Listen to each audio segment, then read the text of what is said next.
I was up till midnight last night just staring at the map trying to figure out what to do. I managed to cobble together a couple biggies. The one looks like it's going to be about 15 hours of bushwhacking and route finding. I just don't want to do that right now with these certain snow conditions. It's the worst when you get like 90% of the way there and you're forced to turn around because the snow is too deep or there's avalanche danger. So we'll let those ones bake in the oven for another couple weeks at least, and we'll start getting into the real heavy duty stuff.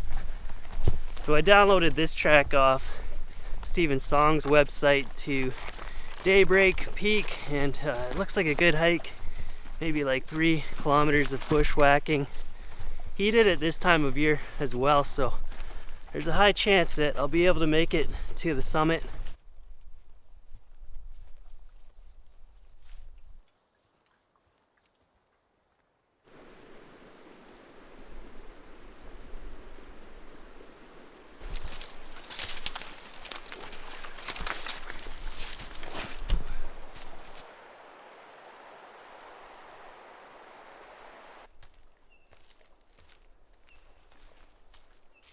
I don't know where I'm going, but I'm on my way.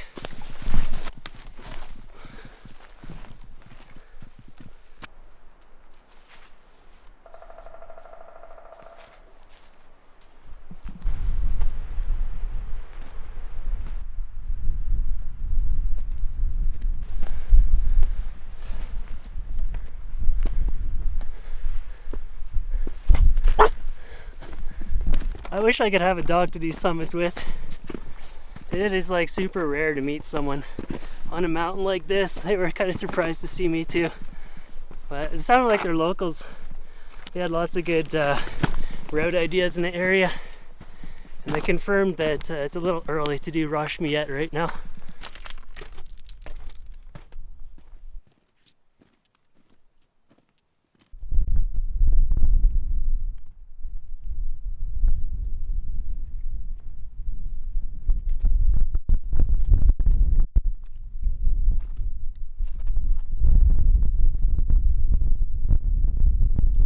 So I don't know if this is the actual summit or not. Every single map is giving me a different answer. So I'm going to continue along this ridge and see if I can get to that stuff over there. I couldn't get across that ridge at all. It was too much work. It looked like I'd have to go all the way down to the creek to get back up there. And those two, they turned around right here at this spot. So this has got to be the summit of Daybreak Peak.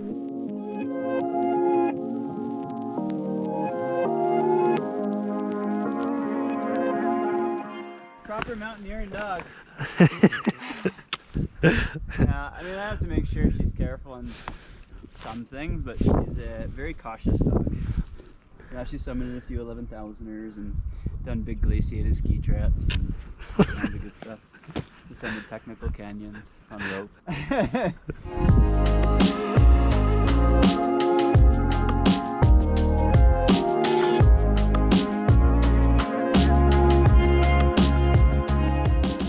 So they confirmed that was the summit of Daybreak Peak. The mountain I was looking at further down is called Highbreak Peak. I feel like I've been in a confused mess all day long. I don't know where I'm going, what I'm doing. That's what happens when you let your smartphone do all your thinking for you. Your brain turns to mush. You're just in a stupor all the time. It's actually like kind of an enjoyable feeling sometimes. You learn to live with it.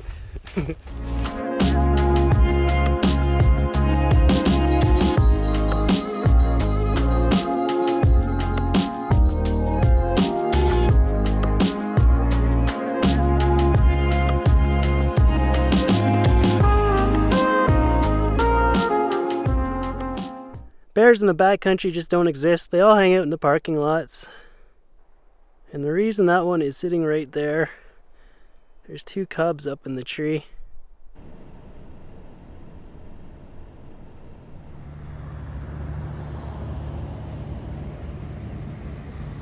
Well, a couple days have passed since that last hike. It's just been cold and rainy and miserable here. I've just been laying low and trying to pass the time. And I mentioned in a different video there that I've been feeling kind of off kilter lately. I still haven't completely resolved that. I've stopped drinking to see if that will make a difference. But what is life without beer?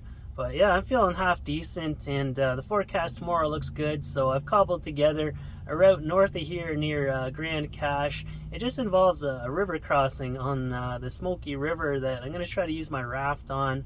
But my experience with that raft is if there's like any kind of current or rapids, you just get sucked right into it. There's no avoiding it. So if I can't find a calm section to cross, I might have to change my plans around. But since I'm doing a little road trip, that means I gotta cook up a nice dinner for myself. I haven't had Tikka Masala in ages, so I'm gonna try to do it in the Ninja Foodi. So I've got some ginger and garlic, lemon, salt, garam masala. I've cut my chicken breast into cubes, so I'm going to mix all this stuff together with some yogurt in a pot and let it marinate for a couple hours. Some of this, all of this, a tablespoon of this, salt, lots of this, none of this.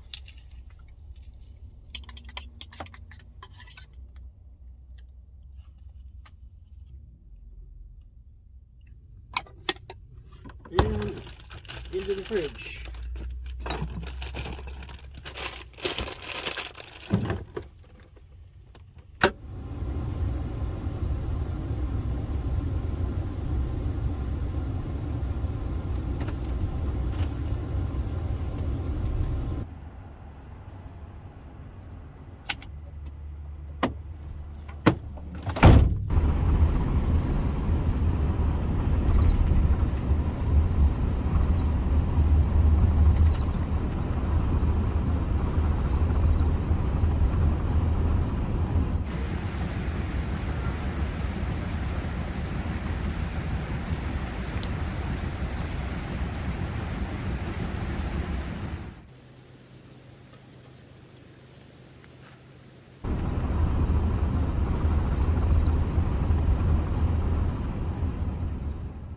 Well, this is a Foresty Forest episode with no beer in it. Could this be the beginning of the end? And it looks like driving up to Grand Cache was a huge mistake. There's so much more snow up here compared to Hinton, and I don't think I'm going to have any luck hiking up in the mountains here. So I'm going to head right back to Hinton, where I know some things are actually accessible. But while I'm stopped here, it's Tikka Masala time. I've got some garlic, onion, cauliflower. I'll saute these, then add in the fire roasted tomatoes, and I've got some actual Tikka Masala sauce. Then once that's all combined, I'll add in the chicken. Then everything will go into the Ninja Foodi, and we'll finish it off with that.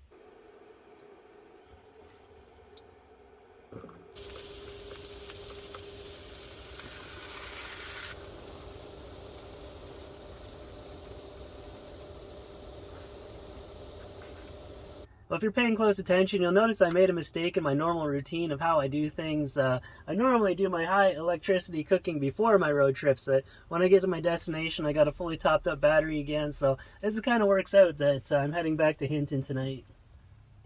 So everything into this pot now.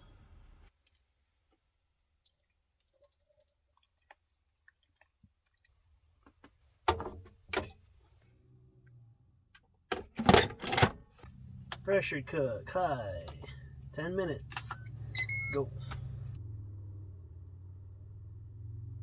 Got some historic buildings here, a fire lookout that was built in 1965, an old ranger station,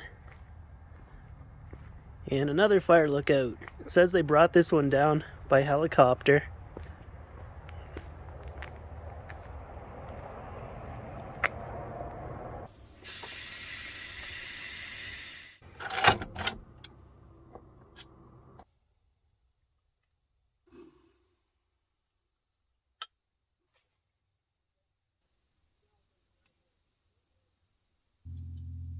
Let's try the chicken. Whoa. The chicken is so tender, it just melts in my mouth. This turned out fantastic.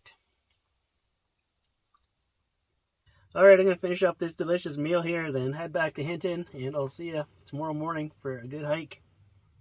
Well, I thought I was going to be up in the mountains today, but these clouds are being so stubborn, they won't go away. So tomorrow's going to be it.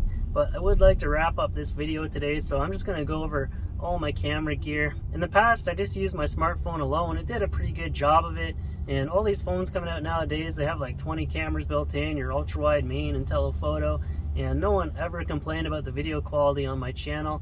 And I find that phones are just like so durable and convenient. It's everything in one spot. It's right in your pocket.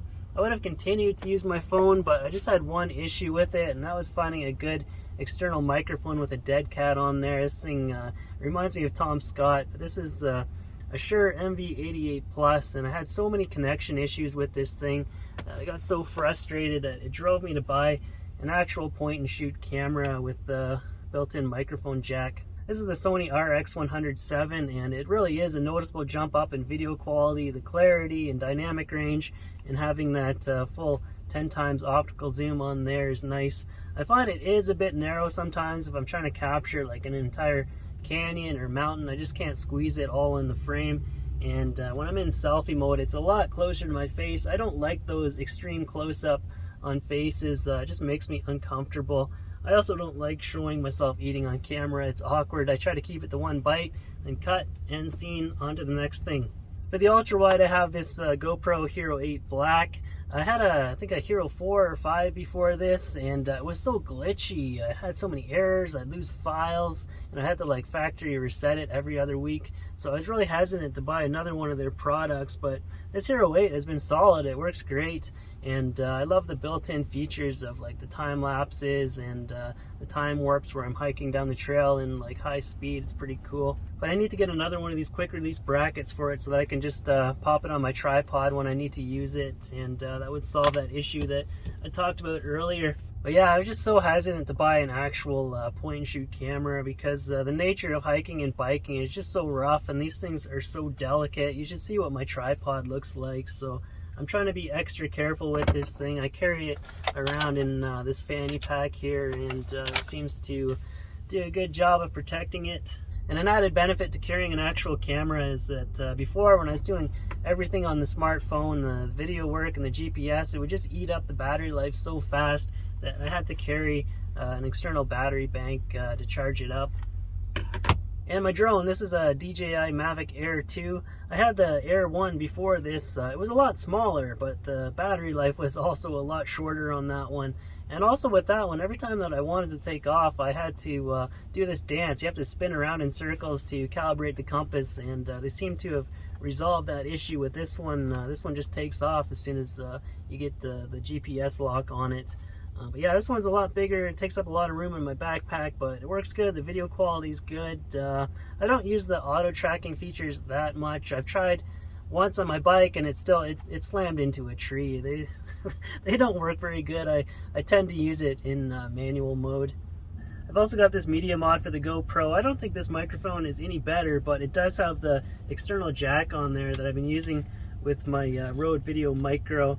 I've been wanting to get like full hikes, like ASMR style, but once I pile all this stuff onto my head, it gets so top heavy and bounces around so much. I'm still trying to figure out that setup.